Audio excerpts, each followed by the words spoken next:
Factory cash back or 2.9% APR financing. Shop Chevy now. Forward Blanchard herd inside. Jason Rowe and the Greyhounds hope to give it to the Peacocks. The kiss of death, the Pepsi Mac game of the week. St. Peter's against Loyola coming up next.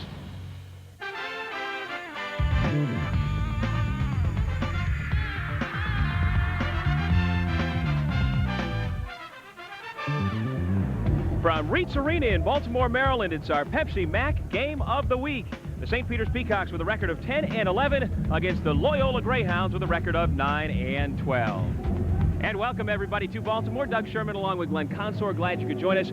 Matching up once again some of the better guards in the league. We start talking about the Peacocks junior leading scorer, Ricky Bellinger. Well, Ricky Bellinger clearly is one of the most prolific scorers in the transition game in the MAC Conference. His ability to get in the lane and create and finish really makes him one of the top scorers really in the nation. Bellinger 2 games ago came down on his ankle on this jump shot, sprained his ankle inward, but he's okay. It was a high ankle sprain. This is his first game back. He might start out a little slow. But he did miss the Manhattan game, so we'll see how much rust is on the ankle of Ricky Bellinger. He is one of the better defenders in the conference as well. He'll need to be at his peak defensively because trying to stop Jason Rowe is quite a task. Well, Jason Rowe not only offensively is tough, but defensively as well. He's leading the nation in steals. But his ability in the transition game to pass, create, and finish is unparalleled. He's got a great crossover move. But Jason Rowe, 2 games ago against Denver, how about these stats? He's a 5'9" point guard, 29 points, 11 assists, 6 rebounds, 1 turnover. Just a terrific floor game. And Jason has been averaging 24 points per game in conference action so far this year. Okay, here are our keys to the game. First for St. Peter's. Well, St. Peter's really is going to have to focus on containing Rowe, keeping him in front. Don't let him get in the lane and create.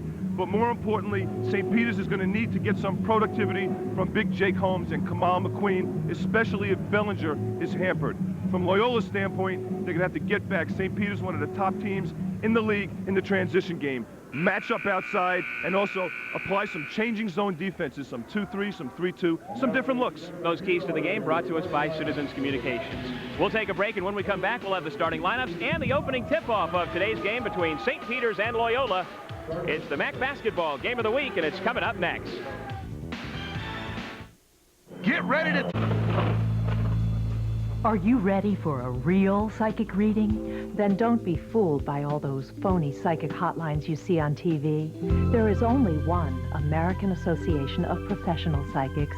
This is the one that is registered with the U.S. government and guaranteed authentic. So come on, experience the difference of a real psychic reading. 1-900-370-2700. $3.99 a minute, must be 18. Call now. We're back in Baltimore, just moments away from the start of today's game between Loyola and St. Peter's here at Reitz Arena.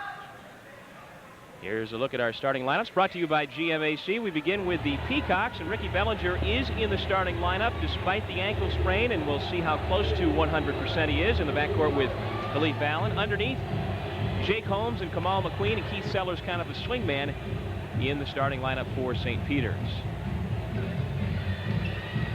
Head coach Roger Blend in his 3rd season as the head man with the Peacocks after a long stint as an assistant coach at the Jersey City, New Jersey school. Roger Blend. Starting lineup for Loyola, again brought to you by GMAC, and Jason Rowe, just an exciting player to watch. Can't wait to see him every time we've got him on the MAC telecast. In the backcourt with Anthony Walker, Ryan Blosser, Blanchard Hurd, and Roderick Platt. Brian Carroll is not in the starting lineup because of injury, and Dino Gaudio, second-year head coach of the Greyhounds. And the team has been playing much better since we've headed toward February. The Greyhounds got off to a real slow start to the year, but they've been playing better, and Rod Platt has been playing better. Take a look at the series history between these two MAC schools. Some of those games also before St. Peter's joined the Metro Atlantic Athletic Conference, but now long MAC rivals at it once again here in Baltimore. St. Peter's starting out straight man. Khalif Allen gets the assignment defensively on Jason Rowe. Khalif Allen's about 6'1". He's got the long arms and very quick feet. There you go, Rowe. 15 seconds into the game, he's already onto the scoreboard. He's got the quick feet, great backdoor, nice setup that time. Jason Rowe moves so well without the ball. Well, Khalif Allen defensively is considered the best stopper on the St. Peter's team when you're talking about a perimeter player. So he should be up for the task. Ricky Bellinger, who said to you before the game, he's only 70%, but... Well, he said his ankle's only 70%, but he's going to play 100%. Looks 100% right there. He likes the red TV lights, though. He likes that. 3-2, St. Peter's on top, just underway in Baltimore. Here's Walker with the three, and it's good. I mentioned in the open that Loyola leads the conference in field goal shooting percentage. And Anthony Walker, a freshman from Roxbury, Massachusetts, has been a big part of that. Again, a big part of the surge in the second half of the year. Well, you're right, Doug. As Allen hits the deck, Walker's ability to make outside shots, Doug, forces defenses to play Jason Rowe a little bit differently. They can't really help out as much when Walker's on the floor because he could really nail it. And Roger Blinn knows this, so he's going to have to play honest defense on Rowe. And if Walker's making that shot, expect Rowe to get in the lane just that much easier. Well, a big part of the reason why Loyola struggled out of the gate was the loss of Jamal Hunter to begin the year. As Walker misfires, Allen up ahead to Bellinger. Bellinger pulls for three. Generally, Ricky Bellinger's first option is drive toward the basket and take a mid-range jumper, but we've seen him take 2 3-pointers here in the early going. It's a little easier on the ankle just to pull up rather than explode to the basket, and that's why I think Bellinger is just trying to get his ankle warmed up a tad bit as the beginning of this game goes underway, and I think he's going to be a little tentative on it at first. That foul was on Blosser, his first, and the first in the ballgame. Now Loyola's going with the 3-guard offense, and they're coming out with a 3-2 defense, and expect Loyola to change their defenses up quite a bit. You'll see some 3-2, you'll see some 2-3. Bellinger driving this time, kick it back to Khalif Allen for three. Around the rim and out once again. Bellinger missed on the putback, gets it again over Platt. Here's Kamal McQueen for two. They're tied up at 5. Kamal McQueen with the rebound basket. Rowe cross court to Blosser. 17:45 left to go in the first half. Roderick Platt hits from the baseline. 6'10" senior from Landover, Maryland with his first two. 7-5 Loyola. St. Peter's leads the conference in rebounding margin. They're a very good offensive rebounding team between Holmes and McQueen. They just hit the glass. Jake Holmes traveled on his move to the basket. Ball goes back over to the Greyhounds. You have to establish and maintain one foot as a pivot foot. Actually, it was the right foot, but he picked it up. Good call by the official. High post heard, looks backdoor, can't find anyone. From deep, Jason Rowe for three. This young man among the conference leaders in most every statistical category. And a quick timeout called by St. Peter's. 22nd timeout used by Coach Blind as Jason Rowe heads to the bench with 5 quick points. Well, Jason Rowe has the ability, if the defense takes a step back, he has the ability to pull the trigger. No one on Jason Rowe. He did a nice job rubbing the defense off the screen, wide open, no hand in his face. And Jason Rowe, Doug, you mentioned it. For you folks out there watching, he's one of these triple threat guards that could get in the lane. He could penetrate, and he could shoot jump shots as well. But I think what his greatest asset is his defense. He's got great anticipation skills, leads the nation in steals, quick hands and quick feet.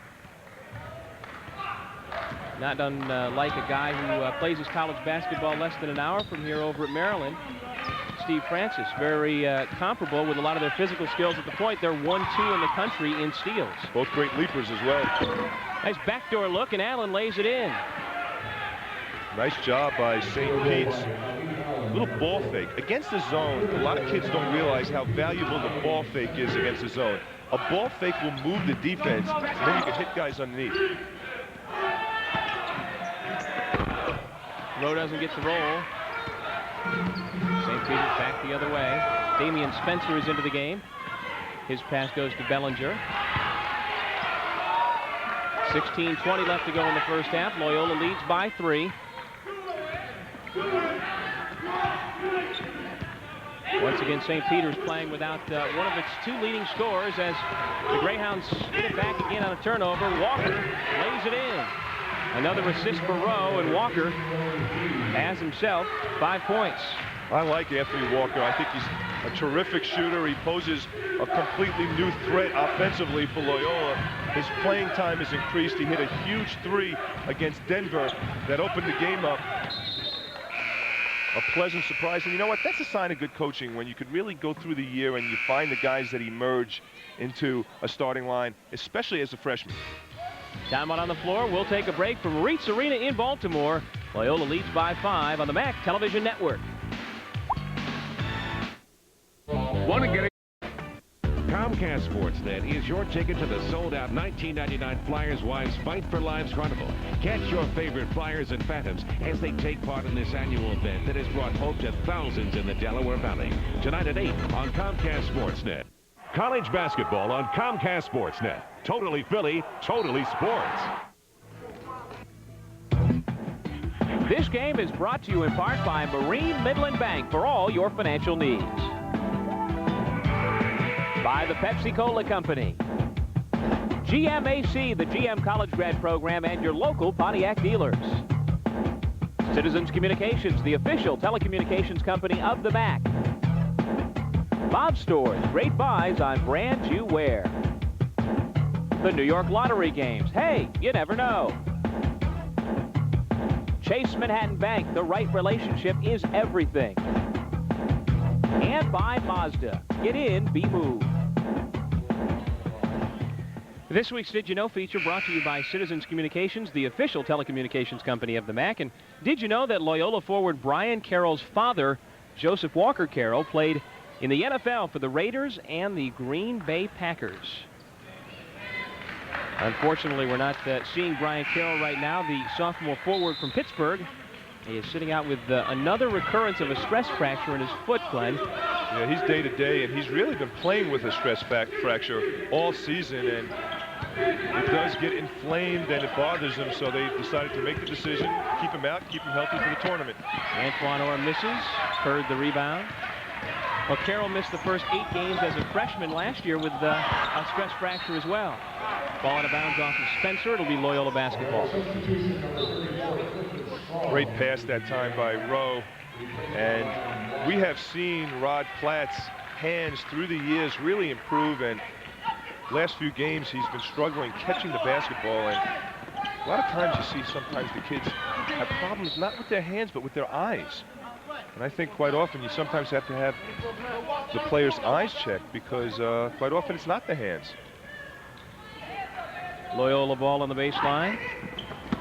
Rowe's pass stolen by Spencer, whose pass in turn stolen away, and a reach-in foul against Allen. First foul against Allen, first against the Peacocks.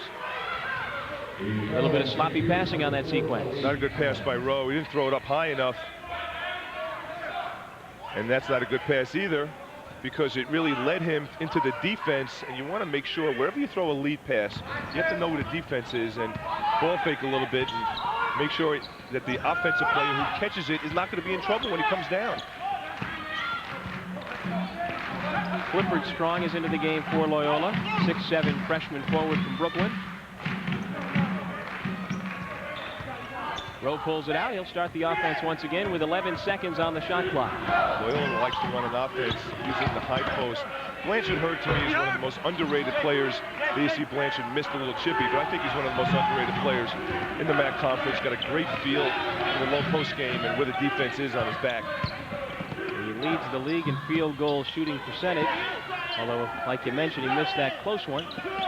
12-7 Loyola on top. St. Peter's with the basketball. 14:23 to go in the first half. Antoine Orr. And now with Bellinger out of the game, they're going straight man. And a nice little shot by Spencer. Damian Spencer, a junior from Irvington, New Jersey. As Strong tries to respond, had it stripped out of bounds. And Loyola will keep the ball. It'll be Greyhounds hoop underneath the basket.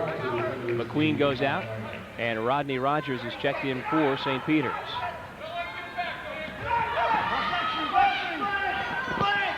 Underneath, Rod Platt working on Holmes. Tried to go to the reverse. Holmes stood his ground, and he's got the rebound. You really can see how St. Pete's likes to push the ball up the floor on made-in-miss baskets, and It's just unfortunate that Jamar Hunter, who we're not going to have a chance to see today, but we'll be back in about a week, and Bellinger not at full speed. This team really flies up and down. Or may have given Rowe a shove, but no call. Play continues with 10 seconds on the shot clock. Whistle off the ball.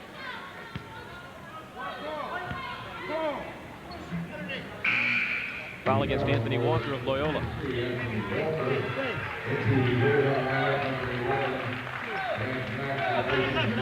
Reserve guard Brant Mack has come into the game replacing Jason Rowe. The inbound was lobbed underneath. A couple of bodies went after it, and the foul goes against Strong.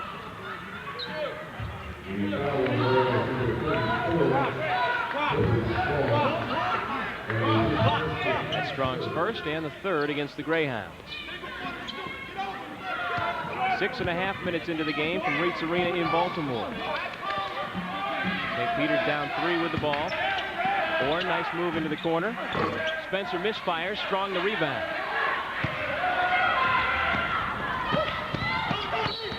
Mack's pass knocked out of bounds by Allen. It'll be Loyola ball.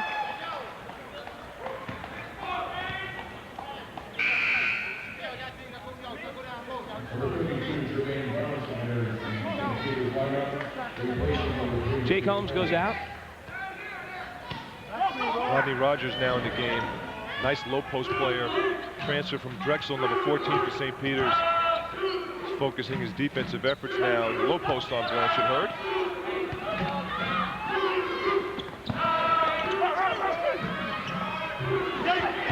Nice defense underneath by St. Peter's to strip it away from Platt.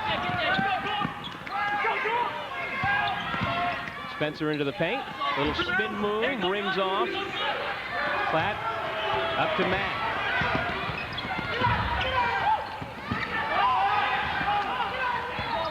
Rod Platt puts it on the floor all the way to the hole. Doesn't get the roll, but the big fella will go to the line to shoot 2. Rare to see Platt put it on the floor and take it in, and obviously he's not the most explosive player from the foul line. Look at the guards. No guards coming in to step in and deflect that ball from St. Peter's. Goes in strong, gets banged, goes up, almost finishes. But the weak side defense from the guards. You see a big guy taking 2 or 3 dribbles from the foul line. You got to go get that.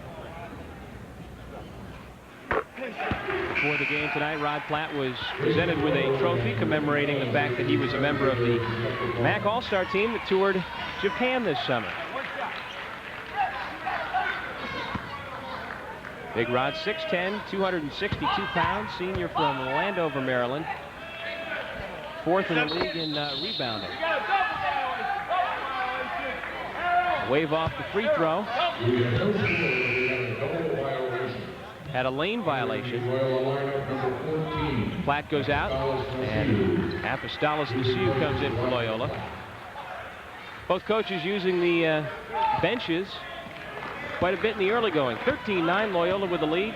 12:35 to go in the first half. Greyhounds in the man-to-man defense. Big height disadvantage underneath. Jason Rhodes trying to play low post defense against Johnson.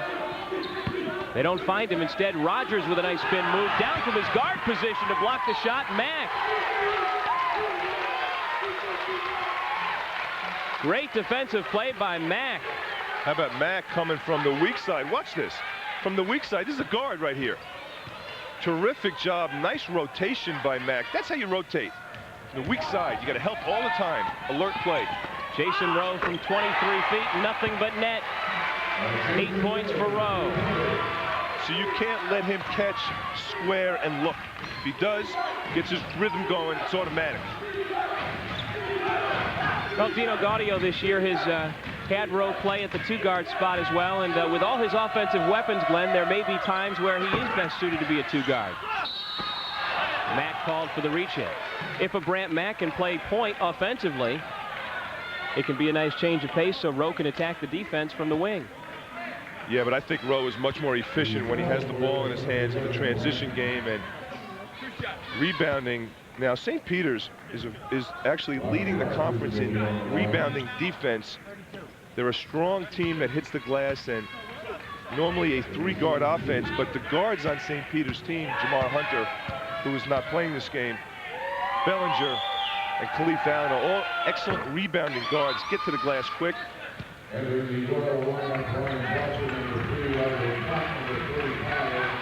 Rich Brown comes in for St. Peter's for the first time. Sellers and Spencer are both back in. And Jermaine Johnson. Rogers on the floor. Ryan Blosser's also back into the game for Loyola. Rogers makes them both. Sophomore from South Patterson, New Jersey, has pulled Roger Blynn's Peacocks back within 5. Jason Rowe, though, and the Loyola Greyhounds out to a 5-point lead on the MAC Television Network. Marine Midland Bank is proud to sponsor the Marine Midland Family Section. Tickets and programs for today's game were provided by Marine Midland Bank for all your financial needs. Doug Sherman and Glenn Concert back in Baltimore. And glad you could join us for our MAC Game of the Week, home of the Greyhounds. And speaking of Marine Midland, everybody really getting excited about the tournament, the MAC tournament in the Marine Midland Arena in Buffalo. I think it's going to be just a terrific tournament, wide open. Teams like Loyola and St. Peter's that you're watching here tonight clearly could be dominant teams in that tournament. When you have prolific scorers like Jason Rowe and Bellinger on the floor, and you get Hunter back, Doug, as you well know, anything can happen. Tried a backdoor alley-oop. No one was there, but Jason Rowe makes St. Peter's pay nonetheless, a 2-point jump shot. He's already into double figures with 10. And Rowe, you'll want to keep your eye on at that tournament. He'll be back in his hometown of Buffalo. Officials timeout. See if Khalif Allen is all right. I think he took an elbow to the chops during the last sequence. Khalif seems to be all right, and so it'll be St. Peter's ball on the side. Khalif Allen had a nice game in the absence of Ricky Bellinger, putting up a lot of points, and when you lose a Bellinger and a Hunter, you take away about 40% of the offense. Look at Jason Rowe's hands playing those passing lanes. Sellers lays it in off the nice feed from Rich Brown. We've got an injury on the floor. Jason Rowe is down holding the back of his head.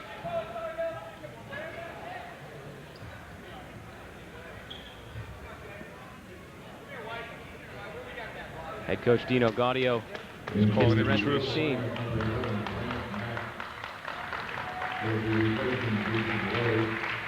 He looks like he's in pain. I don't know exactly what. He kind of twisted his neck on that play.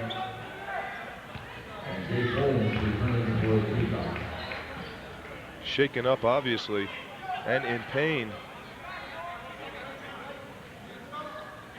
So Rowe will go out and sit, and Brant Mack will come back into the game. Jason Rowe on the bench. Different complexion offensively. Nearly a backcourt violation. The save, and St. Peter's has it. Sellers to the rack. Count the basket in 1. That's a freshman mistake. You don't blindly, number 1, throw it into the backcourt. Number 2, you want to make sure if you're going to commit the foul that you don't allow the hands to go up for the potential finish. See, he blindly just throws it back. And that leads, and look who gets it. 7-foot Jake Holmes stepping into the passing lane that time. Good interception and nice quick pass to Sellers. Sellers flying up and down the court. Good to see Jason Rowe back into the game as Mack goes out. And that last turnover, even though we didn't see on the replay Mack making the poor initial pass, trying to start the offense, he was the cause of that turnover. And he's back on the bench now.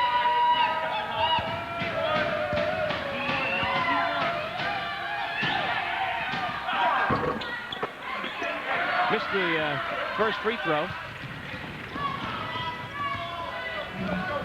Rowe at the point. Anthony Walker, the 2-guard. Ryan Blosser back in the game. That's Nasia with the ball. Back to Blosser. Working against the St. Peter's man-to-man. Great spin move by Platt. Good foot speed by the big guy. Great drop step. Jake Holmes didn't move his feet that time. Loyola 20, St. Peter's 15. The Greyhounds have pretty much led from the beginning. We're at the midway point of the first half. Rogers back to Sellers just inside the three-point line. Holmes the offensive board, but Rowe with another steal. Running with Blosser. Rowe wanted the alley-oop. Now the look away to Platt, and he'll go to the line for two. Once again, how about the 5'10" point guard running the break, pointing up to the rim, wanting the alley-oop. Probably should have gotten it. When you've got pogo sticks for legs like Jason Rowe does, you want to throw it up there. Good little bounce pass. A little too late, though. Look where Jason Rowe catches the ball way too late in the transition game. There's the steal. Now Rowe throws it up. He points to the air, but look where he catches this ball. Under the basket. Nice little dish pass. And good catch that time by the big fella. Platt will get two. So I think Loyola becomes a dangerous team when they can get the ball in the transition game and push the ball up the floor. If they could be proactive off the steals like they have been doing this game, Loyola becomes a tough team to play.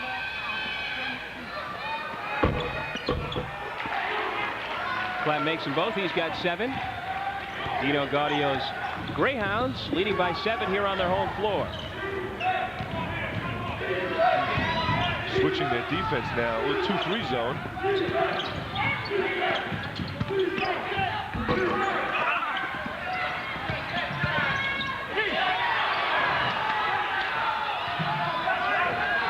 .9:20 left to go in the first half. Khalif Allen at the point, now working against the zone. Let's see if the Peacocks have a zone buster. They do from the corner. Just inside the three-point line for 2. Keith Sellers. Kick ball by Sellers out of bounds. And they'll reset the shot clock. It'll be Loyola ball on the sideline. You know, Doug, we briefly touched upon the tournament this year. I think it's going to be great. Roger Blynn's team is going to be healthy, and as well as Dino Gaudio trying to get Brian Carroll back on the floor. But the tournament's going to be fabulous. I think Canisius clearly is the hottest team in the conference right now. They've won 8 in a row. Mike McDonald doing a tremendous job. It couldn't have happened to a better coach in person. Mike McDonald doing a terrific job. But how about Siena? Losing to Canisius, coming back strong against Manhattan, and still able, with the loss, to maintain their RPI rankings of 31 in the nation. Tremendous. Mal McQueen, the defensive board for St. Peter's. Well, the Saints now have sole possession of first place in the conference after Niagara lost to Canisius yesterday. Nonetheless, tomorrow night's game at the Pepsi Arena should be a dandy between the Saints and the Purple Eagles. Holmes the layup. St. Peter's back within 3. St. Pete's now going with the big lineup with Rogers and Holmes and McQueen. They can post up, and Rogers is a nice high-low passer from that elbow spot. Nice defense that time. So they're going with the big lineup now. It's the big lineup versus the small lineup, and Loyola still falls back in the zone. Too quick. Rowe, the defensive board. Look away pass underneath. Rod Platt, the layup. That's 9 for Platt. He and Rowe have combined for 19 of the 24 Loyola points, and it was that combo at the start of the year, Glenn, that made the MAC coaches expect Loyola to be in the upper echelon of the conference this year. When they are on, they are as dangerous as anybody in the MAC. McQueen draws a double. High post. Holmes way short on the jump shot. Rowe cross court. Walker fires for 3. Out of bounds. Strong was the last to touch, and it'll be St. Peter's basketball when we come back. An official's timeout on the floor from Reitz Arena in Baltimore. 7:22 left to go in the first half. Greyhounds by 5 on the MAC Television Network.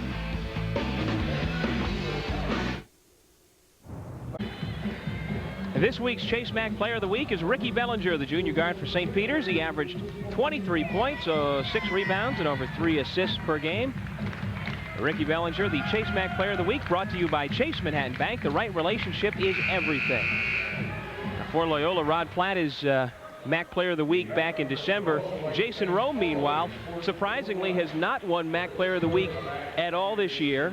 But with moves like that, going coast to coast, a little look away, maybe this will be the week for Mr. Rowe. Well, Loyola was very concerned about transition defense this game, and now there's kind of a role reversal going on here. St. Pete's is going to have to get back and focus on getting back. Rod Platt doing a nice job this game, running up and down the floor. Look at St. Pete's dominating the boards. A lot of those boards were offensive rebounds. Nice smooth move to the hoop by Khalif Allen, 24-21 Loyola. Strong in the baseline, and an offensive foul. Goes against the Greyhounds. Predictable. You want to make sure when you come down in the open court that you change direction. You get a guy back on your heels, and Dino Gaudio tries to teach that in practice. That time Clifford Strong just took it right to him. Predictable. Picks up his second personal, and the 6th against Loyola. The next will put him over the limit. Allen, entry pass McQueen, tried to gather it in. He could not. It goes out of bounds off of McQueen. Loyola's playing very good defense. That time the freshman Anthony Walker did a terrific job coming from the weak side to bother McQueen right when he caught it.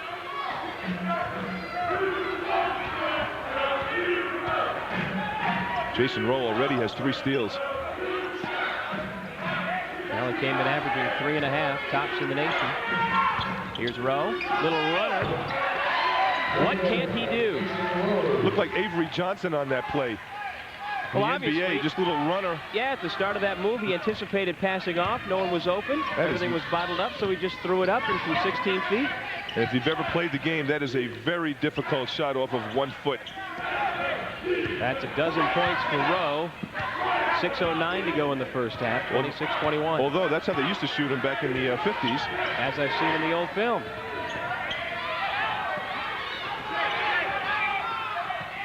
Allen with the shot clock winding down, missed it. Strong the rebound. Greyhounds with it, leading by 5.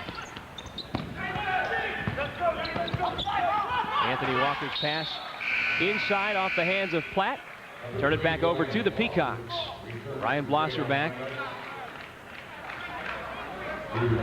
And Clifford Strong goes to the bench.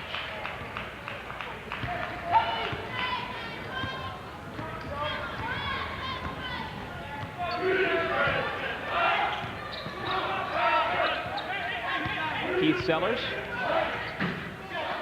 Khalif Allen restarts the offense. Let's look inside, and Holmes lost his balance, lost his footing, and winds up traveling. Well conceived play by the Peacocks, though. They got it down where they wanted. Loyola Maryland doing a nice job changing their defenses every other time down the floor. That time they were in man. And this is really where they missed Jamar Hunter, the point guard, is to back the ball out, call the right play in accordance to the defense that is being played. Kick ball by St. Peter's, reset the shot clock.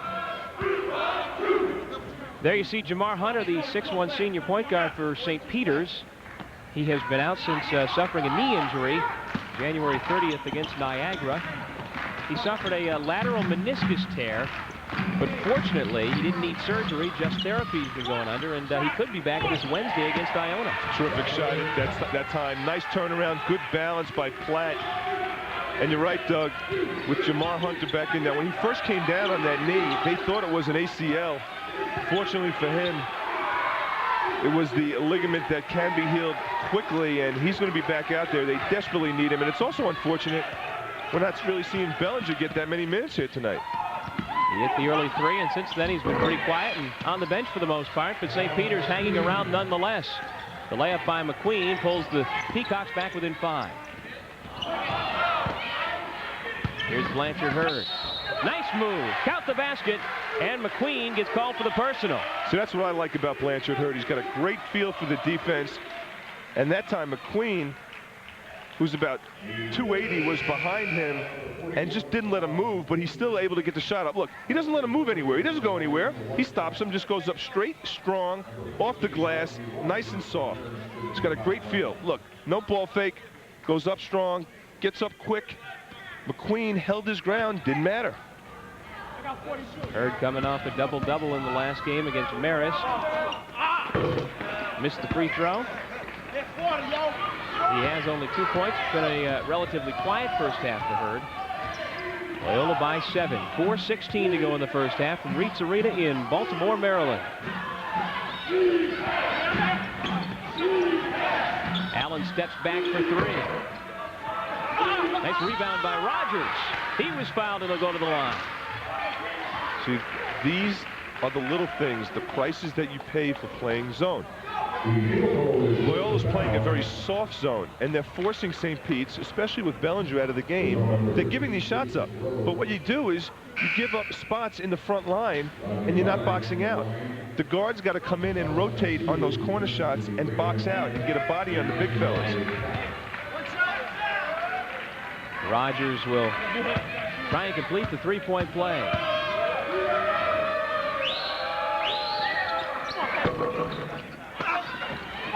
Offensive board by Holmes. The rebounding is keeping St. Peter's around. They're trailing by 5 with the basketball. They've been dominant on the glass. So many second chance opportunities.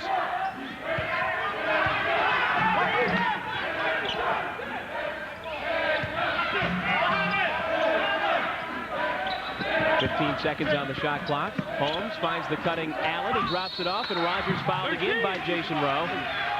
And Rogers will go back to the line.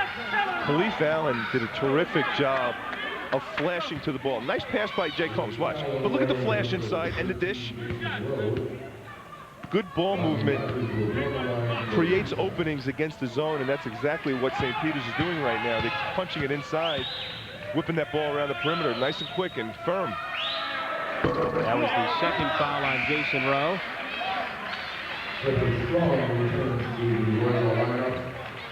Walker goes out. Strong comes back in. Clifford Strong's been a great addition. Really, the two freshmen, Anthony Walker and Clifford Strong, have come into their own the second half of the season for Dino Gaudio.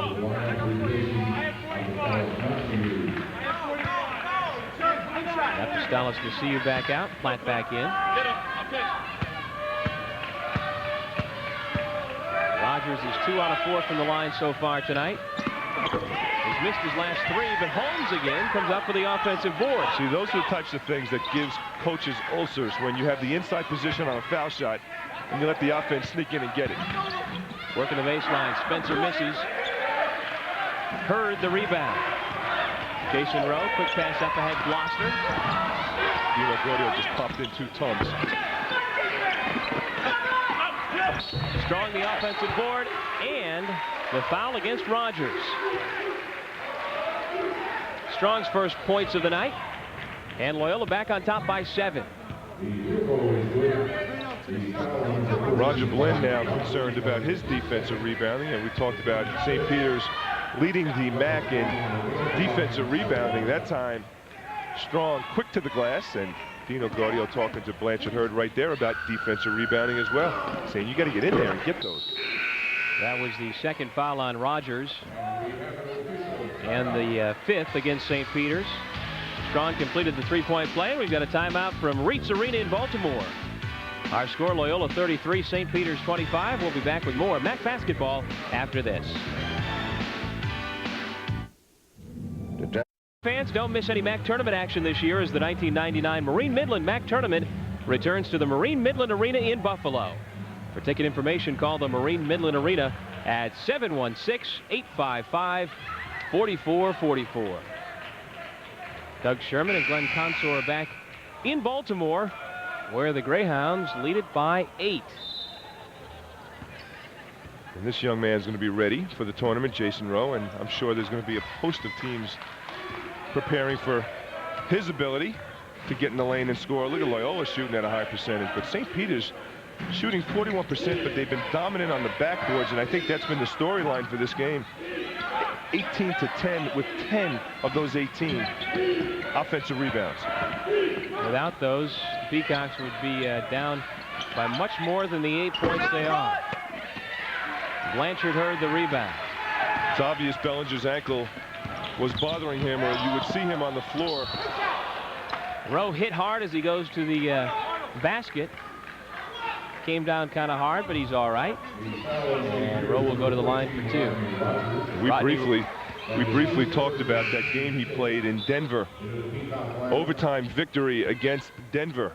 Jason Rowe, 29 points, 11 assists, 1 turnover, and 6 rebounds. But his ability to get in the lane, he's got the quick first step, he's got the great hang time that normally allows him to get fouled, and there's Ricky Bellinger, desperately needed. You really could see the offense changes when Bellinger is not on the floor. Ricky started today, but has only been able to play 5 minutes because of that ankle injury. In those 5 minutes, he took 5 shots and only hit one of them. It's a lot of shots. That's about right pace per for Ricky, minute. though. Absolutely. He's not bashful, and never was. Neither is Jason Rowe. He's got 14 points. It's a 10-point Loyola lead, biggest of the game, with 2.5 remaining in the first. You got Keith Sellers now playing that point guard spot, along with Khalif Allen. They will rotate in. Good defense that time, except got there a little too late. Clifford Strong, little bump foul. But you talk about you want to play defense with your feet, and that's what he did. Just got there too late. Second too late. So you got to rotate. When you play zone, quite often it's even more difficult to play zone versus man-to-man because that ball was swung around the perimeter. You got to be able to rotate and react quicker. Normally, then you'd be playing straight man. Strong just got there too late on the weak side. Anthony Walker. Should also, we talk about that game out of Denver where Rowe had the great game. Right. Walker hit the three-pointer late in the game to force overtime to allow the Greyhounds to go on and pick up the road win. And, you know, he's really earned some playing time because he hit a big 3 against Manhattan as well. So his outside shooting, as we talked about, forces teams to play Jason Rowe just a little bit more honest. It absolutely has made Loyola a much tougher team to defend here in the second half of the season. Here is Walker to Blosser, open from 20. Holmes and Platt went after it. It is out of bounds to St. Peter's. See, just the little things. The fact that Walker was able to penetrate in from that wing spot, get in the lane, Blosser was wide open. Those are the things Anthony Walker is bringing to the table now for Loyola. Again, for a freshman out of Roxbury, Massachusetts, big shoes to fill of Jamal Hunter, who transferred to Duquesne and left a big void at the 2-guard spot for Loyola at the beginning of the year. Anthony Walker from Massachusetts. Nice dish inside. Jake, you got to make that, Big Jake. Things aren't going right for St. Peter's here in the later stages of the first half, although another offensive rebound gives the Peacocks another chance. 2 missed layups from 2 of the big guys. Baseline jump shot good. That breaks the Loyola string. Jermaine Johnson with his first bucket. 35-27, Greyhounds. Walker. That was down. That was in. That was through the net. Bang the U-turn. Kick ball by Blosser. Khalif Allen now holding his feet. What else can go wrong? Because it seems to be a curse on the Roger Blinn, St. Peter's Peacock backcourt players. He's about the last healthy guard remaining for St. Peter's. Took a shot to the face, though, earlier in the game tonight. And just turned his ankle a little bit. But he has to play on. Allen with a turnaround. Wasn't squared. Shot that ball. His feet were facing the other way. Loyola ball. Jason Rowe is now on the end of the bench. Mack is back in for the final minute of the first half to keep Rowe from picking up his 3rd personal. And Dino Gaudio calls a 20-second timeout with just under a minute to go in the half. Good move to get Rowe out of there, I think. He's done his damage, 14 points. Loyola with the 8-point lead. And again, the Greyhounds are starting to live up to some of that potential that everybody saw back in November at the start of the season. Well, you really can see the potential of Loyola, especially in the transition game. When you got someone like Jason Rowe that can push it up that quickly and efficiently, this is a team that I believe should be pressing more and running the ball more as much as they could. Fans, to find out more about MAC basketball, you can go online and check out the conference website at www.maac.org. It's updated regularly and provides current information about your favorite MAC teams and players. And while you're surfing the net, why don't you go to MazdaUSA.com to find out all the latest on Mazda cars and trucks. Nice pass inside, and Platt makes St. Peter's pay. The high post, low post game that Hurd and Platt bring at you can be tough to defend. Loyola playing a wheel and seal offense. With Holmes on the back of Platt, the ball was swung around, and he just really follows the ball. If you watch the defense, Holmes is on his back. See, it's too late. Nice little pass. Didn't move his feet. When you play low post defense, you want to move the offensive player, take short, choppy steps around them, and Holmes just was flat-footed once again. Nice rebound by Big Jake. He does some nice things. He always works hard.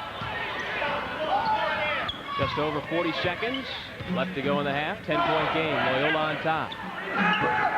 Corner jump shot by Sellers off the mark. There's Holmes working again. That was his 4th offensive rebound of the half, and he earns another trip back to the foul line. And that's how you want to go up. You want to go up strong with 2 hands, get fouled. No hesitation, that play by Jake Holmes.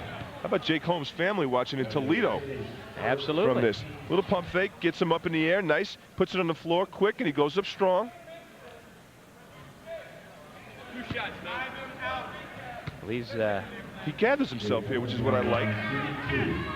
Didn't really need that one dribble, but wanted to gather himself and get some balance on that play. Did Jake tell you his folks were watching in Toledo over the internet? Because our MAC telecasts are available on the web. Or are they watching via satellite? That I'm not sure about, but he's got a big following in Toledo.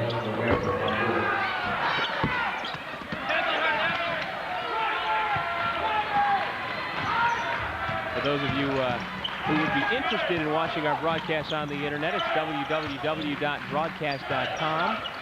And just follow the instructions to get yourself to the MAC.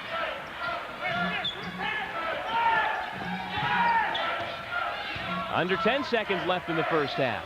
You got to take it in. Maciu to Hurd. Turnaround fade away. And that'll end the half. But a good half for the home team. The Greyhounds have themselves a 37-27 lead over Roger Blynn's St. Peter's Peacocks. We'll take a break and come back with halftime from Reitz Arena in Baltimore. Loyola 37, St. Peter's 27 on the MAC Television Network. Where the Greyhounds of Loyola lead the Peacocks of St. Peter's by 10. 37-27. Welcome back, everybody. Doug Sherman along with Glenn Consor. Glad you could join us.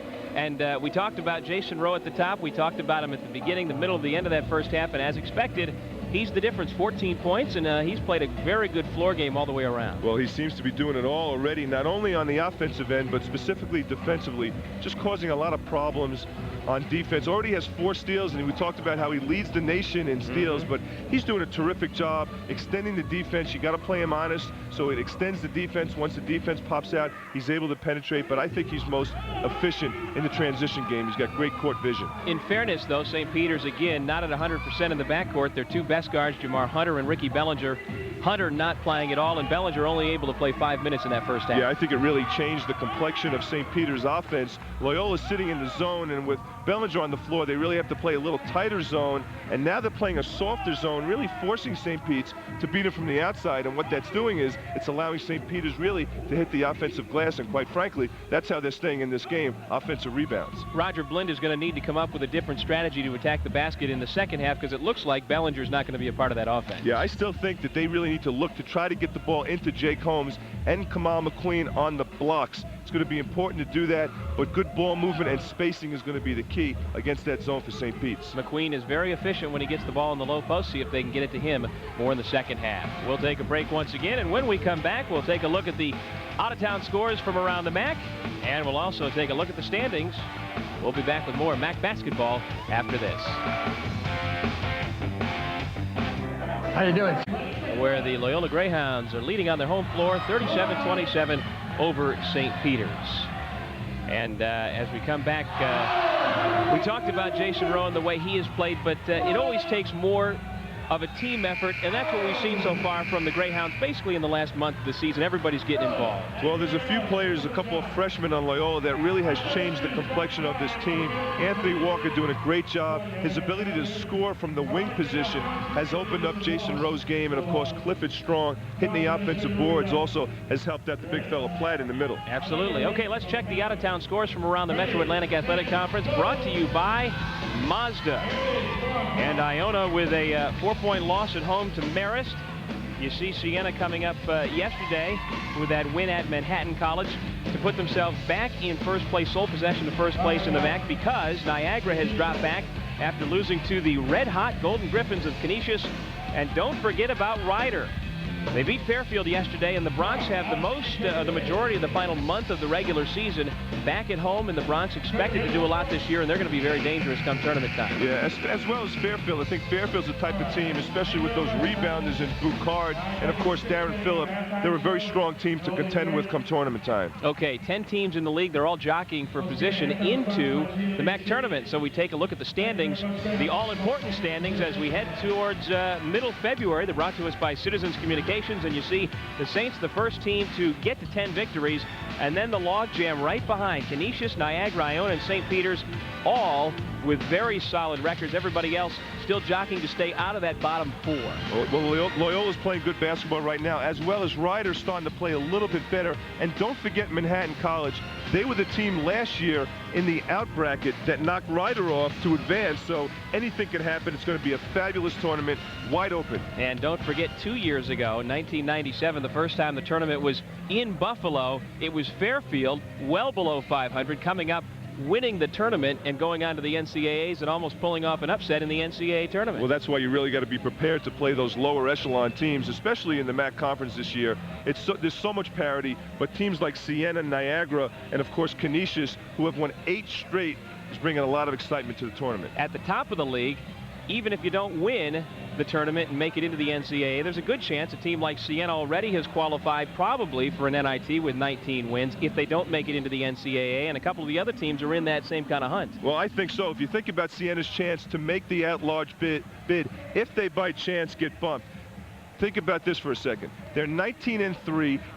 They're undefeated in non-conference play, and they're one of the top free throw shooting teams in the nation. And they're just playing great basketball right now, pushing the ball up the floor. So I got to believe, especially the strength of the conference, RPI ranked 13th in the nation, I think they're a lock for an at-large bid. Okay, we'll take a break once again from Reitz Arena. We are at the half in Baltimore with our score, Greyhounds 37, Peacocks 27. We'll be back with more MAC basketball after this.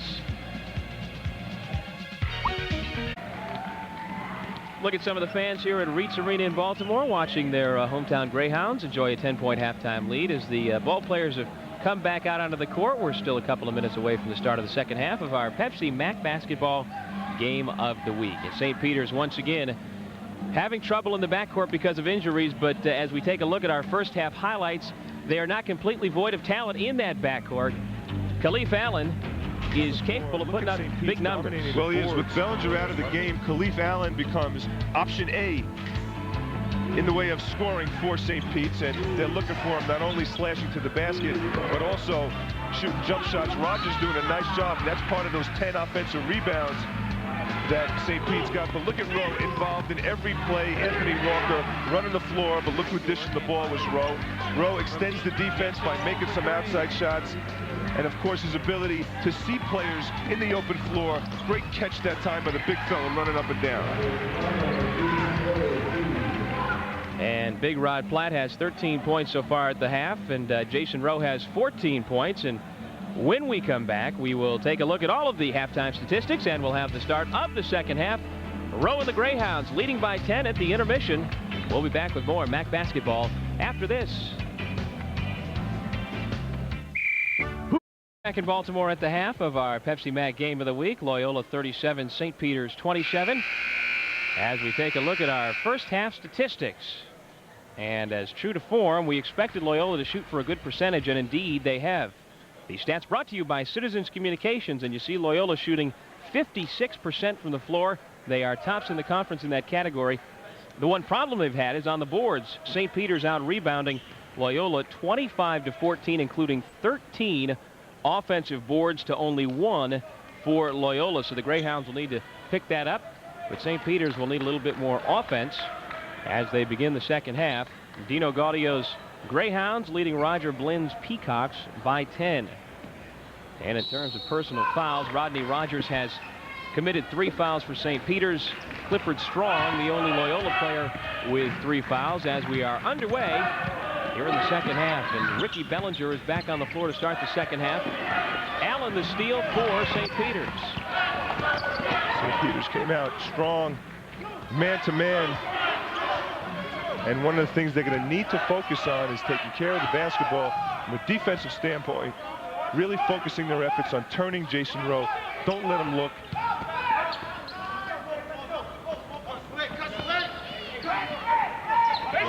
zone. 10 seconds left on the shot clock. Damian Spencer picks up his dribble with 3 seconds to shoot. Allen with a fadeaway from 19. Tough shot, but he was not given the ball in good position to shoot. Loyola with the basketball, leading by 10. Jake Holmes did a nice job in the first half. 8 rebounds for the big fella. Just over a minute gone in the second half. Neither team has scored yet here in the second. Ryan Blosser making his first start of the season in almost a month. Jump shot off the mark. Holmes another defensive rebound. Let's see if Ricky Bellinger's ankle is any better. Inside they go to Holmes. And he lays it in for 2. Always good to reward your big guys inside. Get him the ball early in the half. See, that time Rod Platt out of position, not moving his feet. Those big guys are going at it inside. Blosser inside to Hurd. Nice job defensively by Kamal McQueen. Knocking it out of bounds. It'll be Loyola ball. 20 seconds on the shot clock.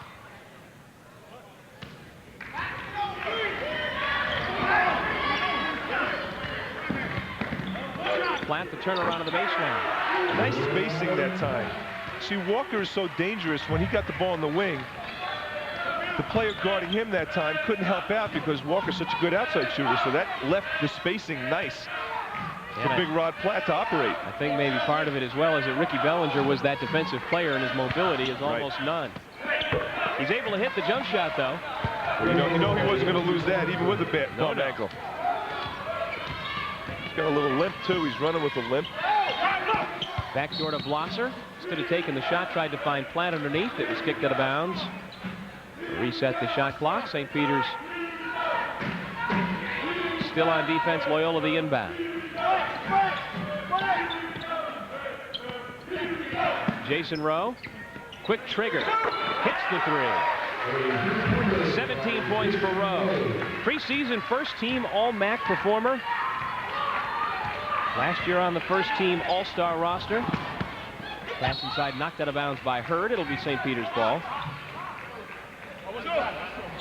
And he's been doing it for his entire 3-year career here at Loyola. I think he's having a first team All-MAC type season again.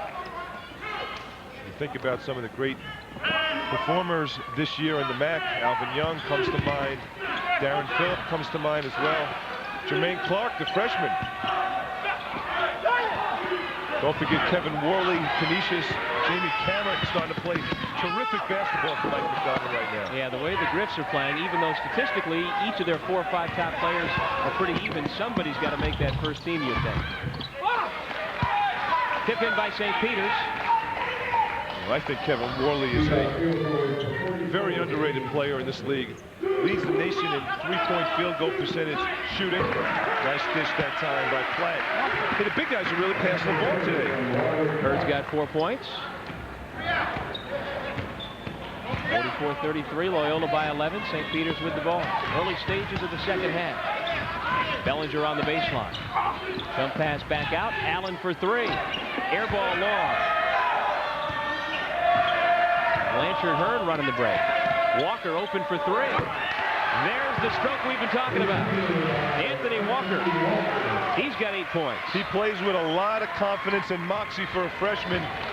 And Dino Gordio really doing a nice job from a coaching standpoint, giving him the confidence to stay on the floor and shoot those shots. 22nd timeout called by St. Peter's. And don't let Walker's season average of 4.4 points a game fool you, because the way he's been playing the last few weeks, he has been fantastic. Well, he just saw confidence right there. Good rhythm. He was down low when he caught the ball, so all he had to do was spring up. Good square-up shooter. He's a real good catch-it-and-shoot-it type shooter versus off the bounce right now, but that'll come with time, learning how to shake and bake off the bounce and get your shot off. Well, during halftime, GMAC, the GM College Grad Program, and your local Pontiac dealers are proud to sponsor the GMAC Shootout. Grads, now is the time to reward yourself. See your participating GM dealer for details, or visit their website at gmgrad.com. You see Rodney Rogers whose playing time also has increased as the season has progressed for Roger Blend. Near steal by Rowe. Allen back with it. Just over 4 minutes gone in the second half. Holmes pass underneath goes off the hand of Rogers out of bounds. And that brings us to our first official timeout of the second half. Loyola has opened up a 14-point lead. 47-33 over St. Peter's. We'll be back with more MAC basketball after this. This week's Chase Mack Rookie of the Week, Tyree Wilson, the freshman swingman for Iona. And that doesn't include the big game he had out at Idaho for the Gales. Tyree Wilson really coming on as a freshman. He is our Chase Mack Rookie of the Week. Oh, he really knows how to play defense as well. A terrific on-ball defender. He also is 5th in the league in free throw shooting. So he's doing it all. Gets to the line quite a bit. You see Ricky Bellinger playing on the sprained ankle. Peacocks need offense from somewhere. Perhaps it'll be Ricky. Trailing 47-33. Loyola's begun the second half shooting well again. They're 4 out of 6 from the floor as we got a foul away from the basket. St. Peter's trying to turn up the defense outside the three-point line. And that's what they're going to need to do to prevent those easy looks inside to Platt and Blanchard Hurd. Inside, Platt. Thought about it, instead kicks it out to Walker, who gives it away. Bellinger with a nice crossover to get around Rowe. And the finger roll is good. Well, you really can see how that left ankle is hampering his ability to get to the rim. Normally he'd put that right up to the rim. That time he just kind of threw it up there below the rim. Doesn't have the same explosiveness, but he's out there fighting. Shot by Blosser, swatted out of bounds by Sellers. Loyola ball, 15:06 to go in the second half. Blosser thought he had a moment to get the shot off, but nope. As we come back to action on the inbound, Blanchard Hurd laid it in. Hurd starting to pick it up here in the second half. He's got 6. And Loyola opens its lead up to 14 points, 49-35. Platt and Holmes were pounding on each other underneath, and Rod Platt gets whistled for the foul. Platt with the elbow inside gets called for the foul. You know, we mentioned Tyree Wilson. Here we're seeing Clifford Strong, another one of the good freshmen. Hey, we got some good freshmen in this MAC conference this year. Jermaine Clark and Anthony Walker who's now blossoming second half of the season. I think it's one of the top rookies. Don't forget Dwayne Archibald and Mario Porter and Dave Hutchinson of Ryder. Some of those folks really can play. Keith Sellers hits for 3. He's the first Peacock into double figures now with 11.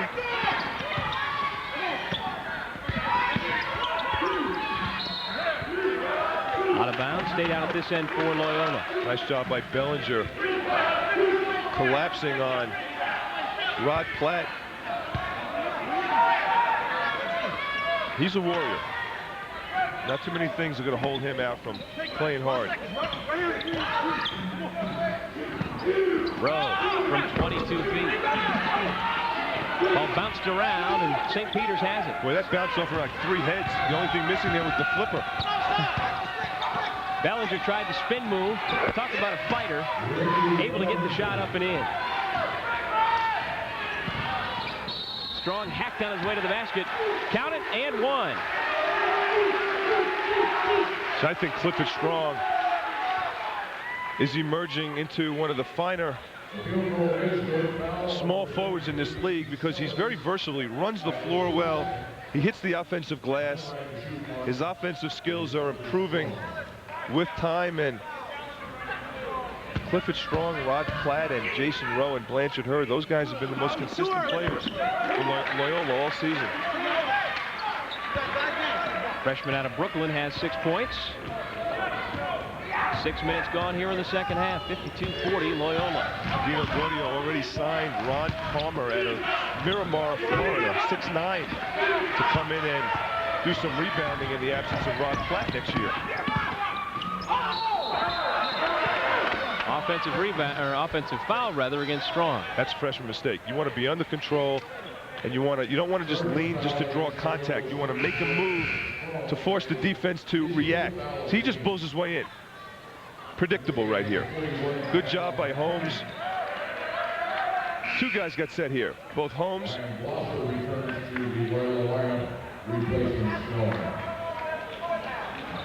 Who was that? It was Holmes and Rodney Rogers. Both of those guys could have taken the charge. Hanging out. Had time to have a meal before he got there. 3-2 zone. Bellinger, where he loves to work from the baseline. See, Bellinger's not really a three-point shooter. He's one of the rare mid-range players in the conference, really in the country. Everybody's either taking it to the hole or a three-point specialist. Bellinger's one of those mid-range guys. That's why it was so surprising to begin the game that you could tell he was a little bit off because he jacked up a couple of threes right off the bat. 10-point game. St. Peter's coming back, trying to pull it back to within single digits. See, he likes to operate and get in around 12 feet, 10 feet to the basket, 8 feet to the basket. And he's got that real soft touch, and he's got the ability to get the defense back on their heels. And he knows how to draw fouls. And he's got the ability to get under his opponent's skin. Third foul on Walker. He and Bellinger doing a little bit of woofing, which we've come to see over the years from Ricky from time to time. All part of his game, working the other baseline. Unable to knock that one down. Loyola trying to run. Rowe, pull-up jump shot. Kissed it high off the glass for two. Oh, sweet Rowe, just under control. It's one area in his game that has improved this year is his lack of picking up the offensive charge in the transition game. Rowe, just nice and under control.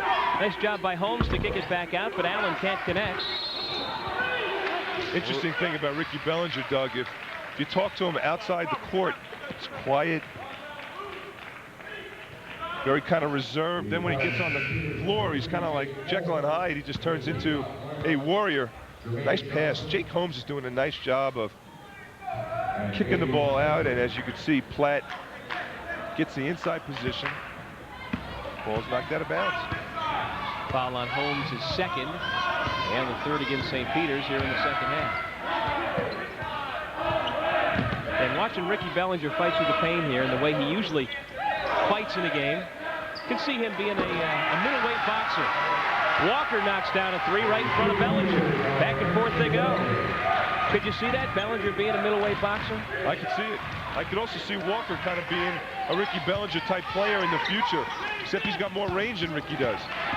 Steal by Rowe. Here come the Greyhounds trying to run. Rowe the look away. Walker the layup. That was a nice pass. I thought Rowe should have shot that ball at the foul line, but it really shows how unselfish Jason Rowe is. Good finish by Walker.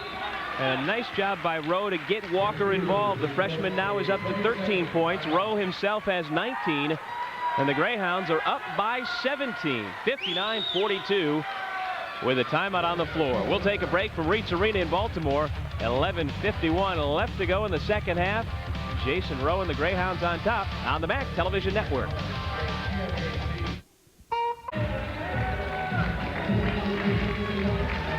GMAC salutes Patrick Cerami as the GMAC Pontiac Dealer of the Day. Cerami Pontiac GMC Isuzu is the place to find great deals on a variety of Pontiac vehicles that qualified customers can finance or smart lease with GMAC. Cerami Pontiac is located at 755 Route 17 South in Paramus, New Jersey. If you can't stop by, give them a call, 201-444-9200. Or for more information on other great GM offers, call GMAC at 1-800-32-SMART. And there you see B.J. Pendleton, one of the all-time great scorers and rebounders who had played here for the Loyola Greyhounds, a real warrior. He actually played on some really good teams here with Kevin Green, Tracy Bergen. Tough player. Went on to play some professional basketball. Another fine player in the Loyola program. Actually, Blanchard Hurt reminds me of B.J. Pendleton a little bit, around the basket. We talk about recruiting here to Loyola. What a great city to recruit to. The home of the Crab Cake. Home of the Orioles. Baltimore Orioles and Baltimore Ravens. Beautiful new stadium up there for the Ravens. Great waterfront that's really been developed nicely over the last 10 or 15 years. And the Greyhounds on top, 17 points, 59-42, 11:25 to go, and another steal by Jason Rowe. Keeps the defense on his hip, lays it up and in, count the basket and the foul. Jason Rowe, so intelligent in the transition game. Watch how he just picks it up, and watch how he gets Damian Spencer on his back, and as soon as he feels the contact, he goes up. Watch. As soon as he feels it, he picks up his dribble. There it is. And he gets fouled. Damian Spencer saying, wait a second, that was before the shot. Spencer goes out after having picked up his first. And that was the fourth against St. Peter's. Antoine Orr's come into the game to run the point for St. Peter's. Look at Jason Rowe again. Gets a deflection. That steal should be Jason Rowe's. Hurd, coast to coast. Count the basket and a blocking foul. How about Hurd making like Jason Rowe? Shows the versatility of Blanchard Hurd. You know, before he's had a host of injuries throughout his career, and he was actually a much quicker player aside from all those knee injuries. But look at the body control. Defense got there too late. Spencer wants the offensive charge, but there's the finish by Blanchard Hurd. But you know who started that play? Jason Rowe. Jason Rowe on the deflection. And he helped to continue the break by filling the lane. Little things. Wins basketball games. Rick Pitino, when I played for Rick Pitino in college, he used to chart deflections in practice. And he rewards you for getting the most deflections in practice. Those things win basketball games.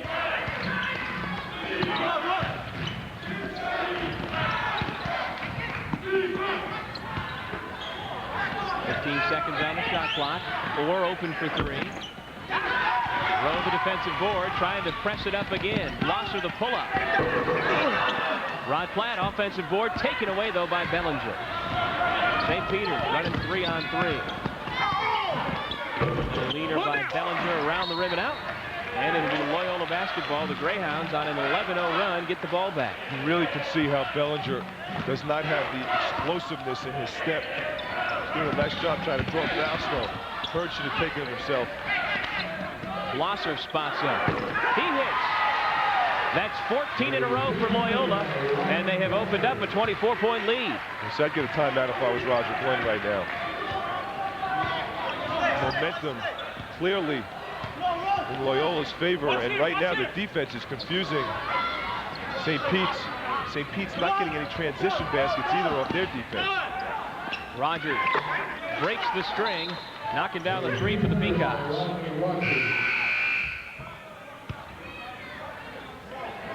Well, that snaps the 14-0 run as Bram Mack comes back into the game. Rowe goes out. Round of applause for Jason Rowe, sitting down with 21 points.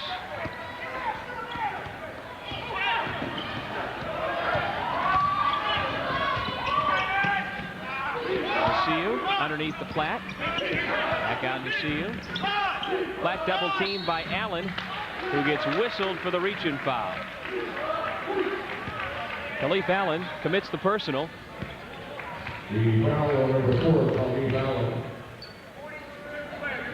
Dino Gordio right now is telling his team to make sure that they create spacing. With Jason Rowe out of the game, you know they're going to try to double team Mack with the basketball, and so many things stop with Rowe on the bench. How about Blosser on fire?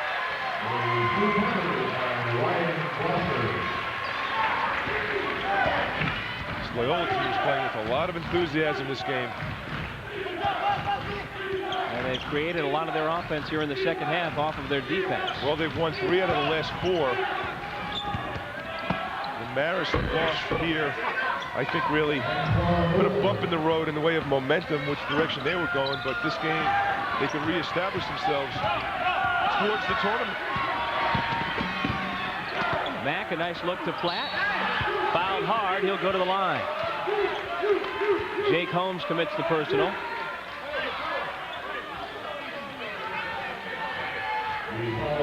You see Mack, nice dish underneath. Pump fake gets Holmes up in the air, nowhere else to go but down. It's the law of gravity. I've heard of it. Came right down on Platt, took the contact, and that's not An easy thing to do when you got 7 feet, 260 coming down on your head. Although Rod at 6'10", 262 himself, probably is about the best guy in the gym to absorb the blow. Right. Rowe back in for Naciu. So they're having a good time. Oh, wouldn't you? They are having a good time out there. They've opened it up. They're getting baskets in the transition game, and this is really where I think Loyola has made the change. Open the court. You don't have to come down and run a half-court offense every time. Get into the transition game and have some fun. They've played a very good game so far. They only had 5 turnovers at the half. They've been shooting upwards of 60%. Everybody's involved. There's another steal. The zone really hurting St. Pete's. Up ahead to Platt. Nice gather and nice lay for the big fella. So that's what he's been doing this game, is getting up and down the floor, beating Jake Holmes, his counterpart, in the transition game. It's a nice big target. That's 18 points for Platt, just 2 off his season high. Allen is fouled. That time trying to split the front of the 2-3 zone. Foul against Mack. One thing we haven't seen all day really is the dribble penetration against the zone. Getting in the lane, drawing those front line guys away from the basket and dishing it to the big fellas. We haven't seen it. That's usually Jamar Hunter's role. Right. And that's been sorely lacking in dimension. Oh, you really could see it. You don't just see it offensively, but you really could see defensively. Normally this game, who do you think guards Jason Rowe? Jamar Hunter. Right.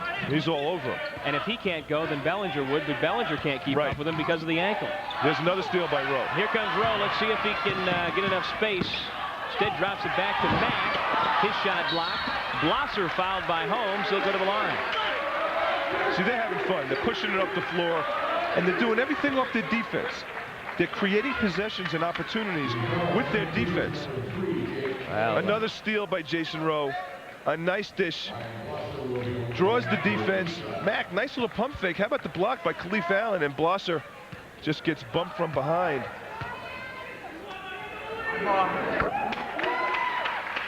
The foul on Holmes is 4th.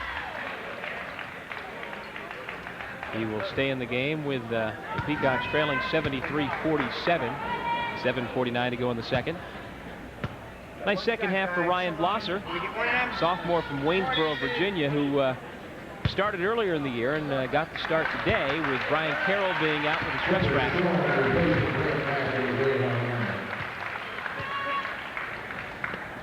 Strong is back in. Mack is out. Blosser knocks them both down. He and the Greyhounds have themselves a comfortable 74-47 lead with 7:49 showing on the clock. We'll be back with more Mac basketball after this.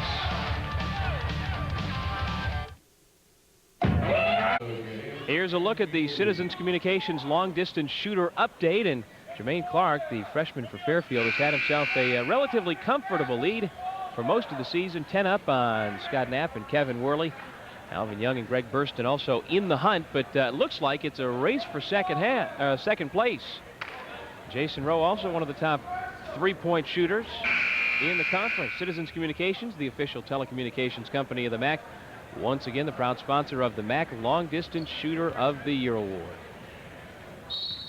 Doug Sherman along with Glenn Consor with you. 7:48 to go in the second half from Reitz Arena in Baltimore. Our Pepsi MAC game of the week. We had a relatively tight first half, but the good shooting and the defense by Loyola continuing in the second half, and they've opened up this big lead. You can see Loyola's shooting percentage so high because they're getting easy baskets in transition. They're not just relying on the 3-point shot or outside shooting. And they're getting to the free throw line as well. Antoine Orr at the point for St. Peter's. Bellinger logging more minutes here in the second half. Brown missed it. Hot potato inside. Finally Strong brings it down for Loyola. Rowe behind the back. Tried to drop it off. Knocked out of bounds. Blanchard Hurd was unable to get to the hole. And it'll be Loyola ball underneath. Rich Brown missed an easy finish. That's one guy I'm a little surprised with this year with his playing time. Last year, I thought he saw flashes of brilliance on the floor for St. Peter's, a guy who could finish underneath. This year, struggling with the addition of guys like Rodney Rogers and Kamal McQueen, although Kamal McQueen, the times we've seen him, has been real quiet. Blocked by Johnson out of bounds, denying Walker on the baseline. 13 seconds left on the shot clock. Nice job. Yeah, absolutely. Good timing. How about the guard blocking some shots tonight?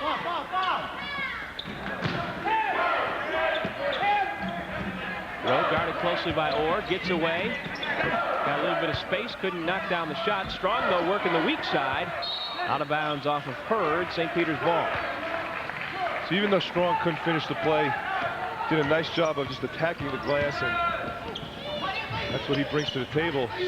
Quickness to the offensive boards. Allen to the high post. His low post shovel pass knocked away. Another steal for the Greyhounds. St. Peter's is too tight offensively against that zone. They're trying to make the cute type pass inside, quick pass.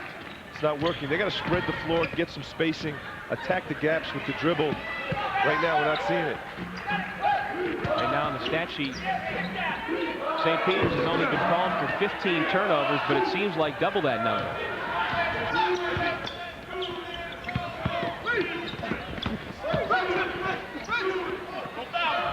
Brown goes up strong for two. There's Rich Brown. Senior from the Bronx with his first point. That's the Rich Brown from last year. Pass by Rowe goes out of bounds. Over the head of Strong, who thought there was one of his teammates behind him who was going to make that catch. Yeah, that's one of the rare turnovers from Jason Rowe. We talked about that great game he had in Denver. 43 minutes. Forget about all the points and assists and rebounds. 43 minutes, he had one turnover for Dino Gordio. We're also now getting our first look at Damian Jennifer, a freshman guard for Loyola, who got a lot more minutes earlier in the year, but now seeing his first action nearly 35 minutes into tonight's game. Moore misses the three. Rowe the defensive board. Damian Jennifer actually started at the point guard spot a whole bunch. Nice dish inside. No one communicating on St. Pete's. That was just too easy. I'm telling you, Glenn, if you're one of the other 8 MAC teams in the conference watching this game, you don't want to be playing Loyola in Buffalo come tournament time. Bellinger. Rob Black up there for the rebound. Big smile on Rod's face. All right, I won't dribble up anymore. 5 minutes left.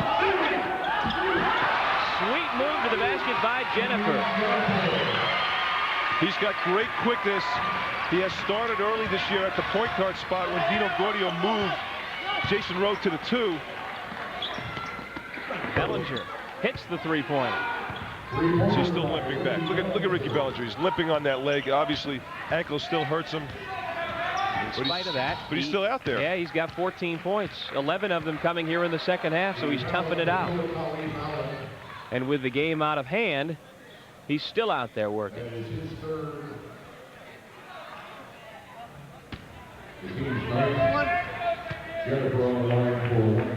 Still plenty of time to get back in this thing, though, Doug. 4:34, and once I believe it gets out of hand, maybe with a couple more minutes off the clock, if I'm Roger Blinn, I'd take out Ricky Bellinger. Just to play it safe. You want to get Bellinger and Hunter at 100% come tournament time. Now, Bellinger's basically had the last week to rest that ankle. There you see Jamar Hunter.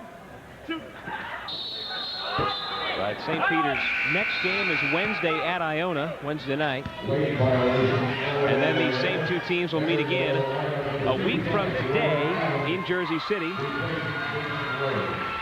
And Jason Rowe heads to the bench. Fine night for the junior point guard from Buffalo, 21 points. And we have him for what, at least 6 steals, right? No, 4 steals they have him officially for, but all the deflections and everything else. I see. They should count as steals. How many times he's deflected the ball, which has led to steals, have been incredible tonight. And Roger Blinn, he's having a tough one. Roger looks like he has the flu. He's struggling. Jason Rowe had the flu, actually. He was sick against Marist.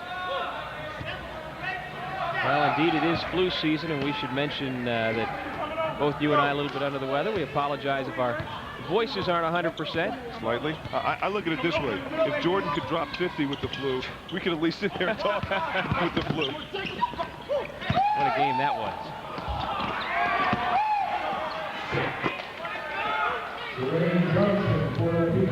Johnson with the rebound putback. Bellinger the steal for St. Peter's. Orr pulls up. Strong rebound, literally and figuratively.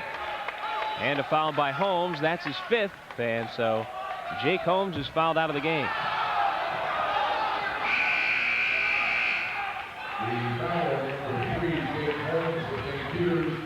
Jake Holmes is taking a seat.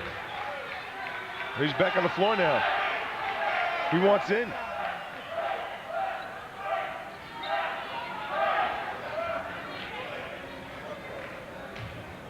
Oh, he's still out there, Doug. Well, with the disqualification, you've got time to get to the bench. I think Roger Blinn told him, get back out here and let us chew up some time before they make you get off the floor. There you go. There he goes. Rich Brown comes in the game for Jake Holmes. Not a great night scoring-wise. Jake Holmes has the capability of putting up a lot of points, a lot of putbacks inside this game. He was neutralized, I think, by some good defense, not only by Rod Platt, but also by Blanchard Hurd, keeping him away from the basket. He's a fine kid, too. All MAC academic, majoring in accounting. There's Jake. With the shaved head look this year. Yep. He's on my all shaved head team this year. Tariq Kirksey's on that team. Alvin Young shaved his head this year. Nasiu with the offensive putback. Apostolos Nasiu from Greece with his first points of the night.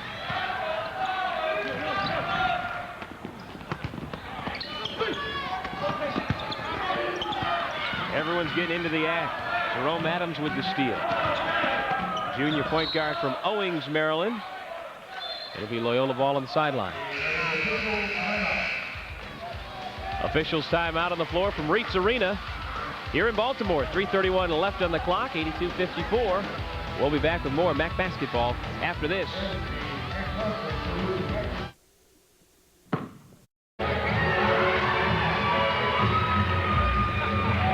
This copyrighted telecast of the Metro Atlantic Athletic Conference may not be retransmitted, reproduced, or rebroadcast without the express written consent of the MAC and MAC properties. It must be sunny in Baltimore here when we're not here. Do you think so? It's 38 and cold right now. Right. That young lady's got a tan as though it's been 75 and sunny all week. The gym lights, she's just a great fan. You get tan from the gym lights. I see. Don't you know that? No, I don't, obviously. 3:31 left to go in the second half. 82-54. Loyola in front. The Greyhounds led by 10 at the intermission, and they've pretty much been in control the entire game. And you see Ricky Bellinger hobbling back out onto the floor. Kind of tells the story. Strangely enough, he's found a way to get 14 points this game. Adams hits the 3. Everybody making outside shots now for Loyola. The only thing left is to get the walk-ons in for Loyola.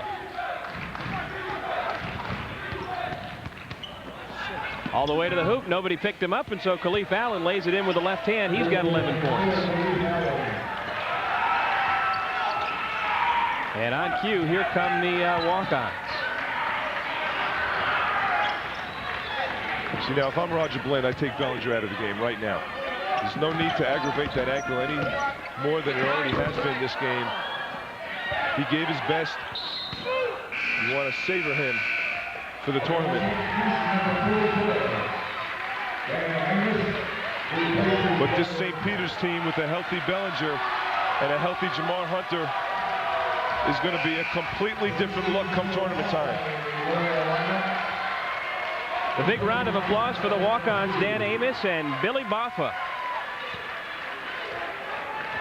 Also, Mike Langley is another walk-on. Let's see if he's gotten into the game yet. Amos and Baffa.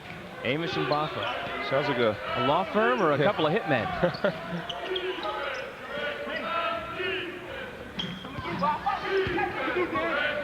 Here's Bellinger. Just under 2.5 to go. Block shot by Strong goes out of bounds. There's Baffa. Tried to save it. 6'4" junior from Westchester, Pennsylvania. Second year as a walk-on with the Greyhounds. He came in for Rod Platt. How about the game, Rod Platt? 18 points, 9 rebounds. Strong game for Big Rod. No doubt. Who actually needed that game. He didn't really perform that well against Maris when Maris came in here and upset the momentum of the Greyhounds. Nice move by Antoine Orr. Damian Jennifer loses his footing, keeps the dribble, and gets it into the front court.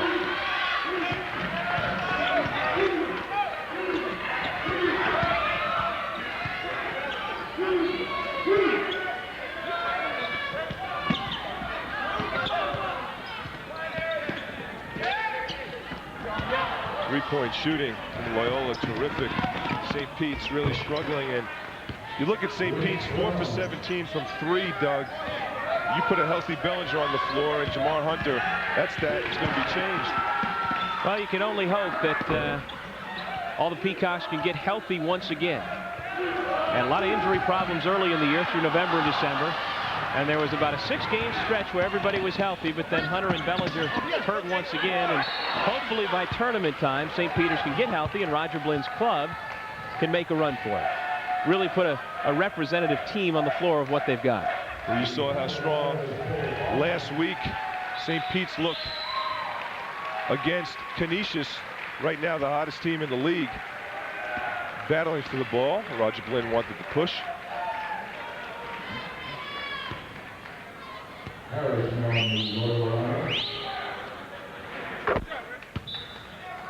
Brown connects.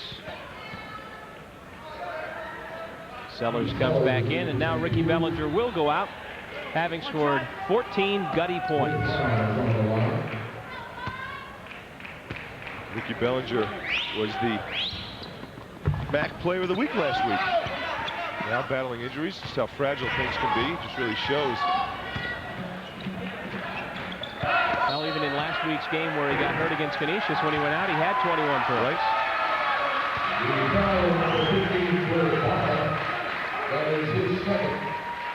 Baffa commits his second. At this rate, he'll foul out in about a minute and a half of the game. Got a minute 3 to go, and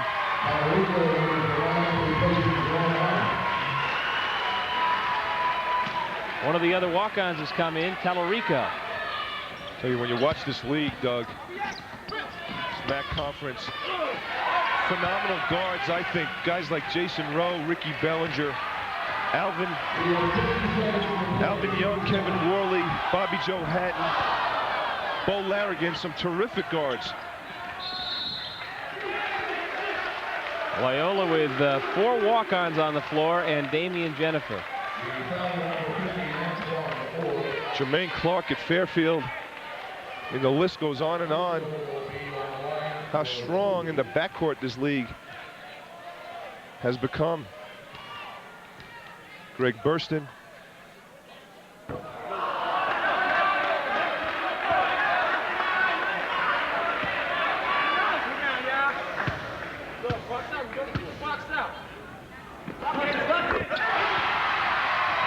Tellerico, the free throw. And the folks here in Baltimore love it. It's 86-61. Well, these are the guys that work so hard in practice, and the reward is getting some points in real game time.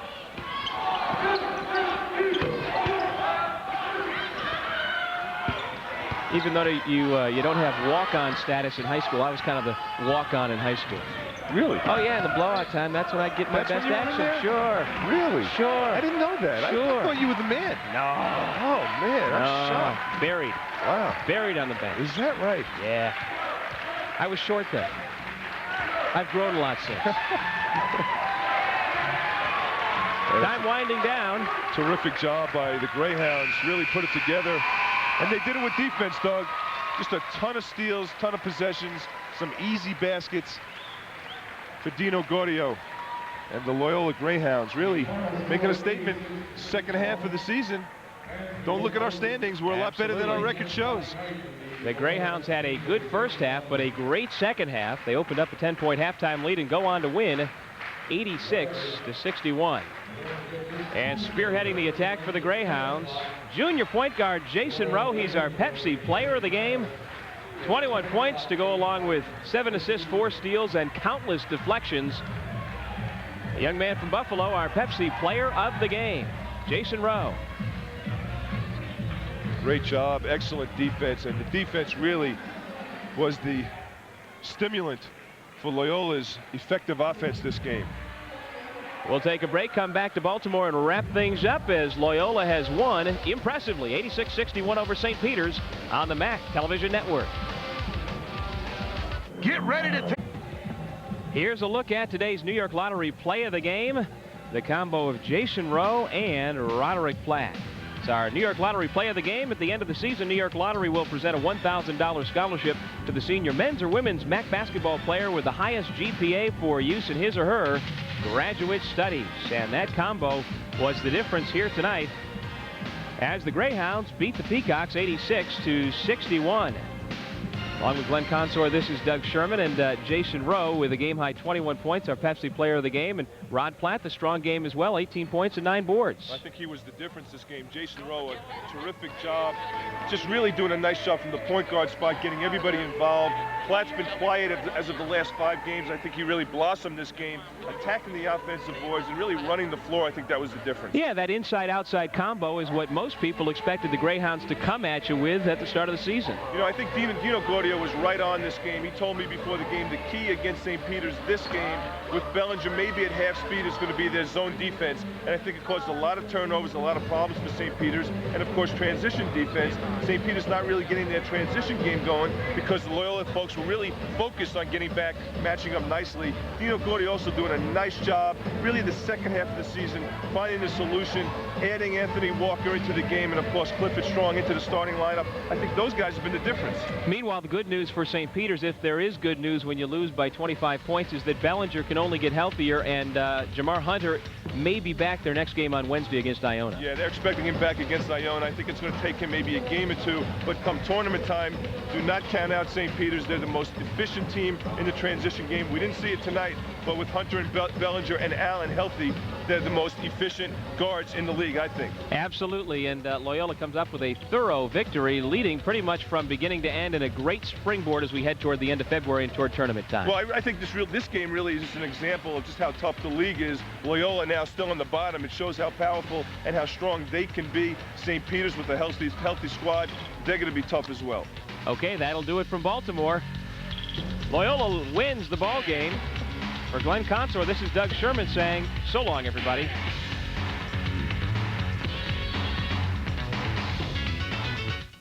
College